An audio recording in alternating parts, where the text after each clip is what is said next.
आरोग्य हीच खरी संपत्ती आहे. परंतु काही आजार असे असतात जे दिसत नाहीत आणि पिढ्यानपिढ्या परिणाम करतात. असाच एक आजार म्हणजे sickle cell anaemia. Sickle cell anaemia हा वंशपरंपरागत रक्ताचा आजार आहे. या आजारात लाल रक्तपेशींचा आकार बदलतो. त्यामुळे अशक्तपणा, वारंवार वेदना, संसर्गाचा धोका आणि गर्भावस्थेत गुंतागुंत निर्माण होऊ शकते.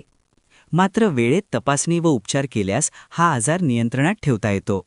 0 ते 40 वयोगटातील प्रत्येक नागरिकासाठी सिकल सेल तपासणी महत्त्वाची आहे. विशेषतः नवविवाहित जोडपी, गर्भवती महिला, आदिवासी व दुर्गम भागातील नागरिकांनी ही तपासणी करून घ्यावी. टप्पा पहिला, सॉल्युबिलिटी टेस्ट. ही तपासणी उपकेंद्र किंवा HWC येथे मोफत, जलद व सोपी आहे. सोल्युबिलिटी टेस्ट पॉझिटिव्ह आल्यास इलेक्ट्रोफोरेसिस किंवा HPLC या पुढील तपासण्या रुग्णालयात केल्या जातात. सिकल सेल रुग्णांनी डॉक्टरांनी दिलेली हायड्रॉक्सी युरिया औषधे नियमित घ्यावीत. गरज असल्यास रक्त संक्रमण करून घ्यावे आणि नियमित तपासणी करावी.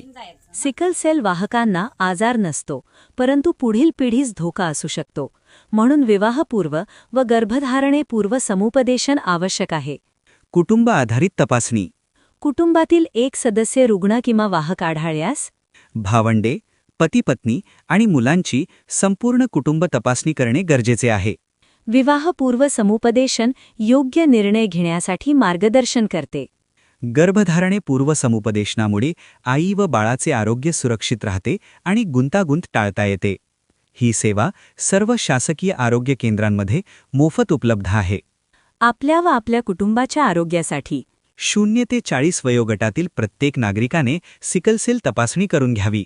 सोल्युबिलिटी टेस्ट मोफत करून घ्या. आणि पॉझिटिव्ह आल्यास पुढील तपासणीस सहकार्य करा. सिकल सेल ॲनेमिया वेळेत ओळखल्यास टाळता येतो. तपासणी करा, माहिती घ्या आणि आपल्या कुटुंबाचे आरोग्य जपा. आरोग्य विभाग महाराष्ट्र राज्य.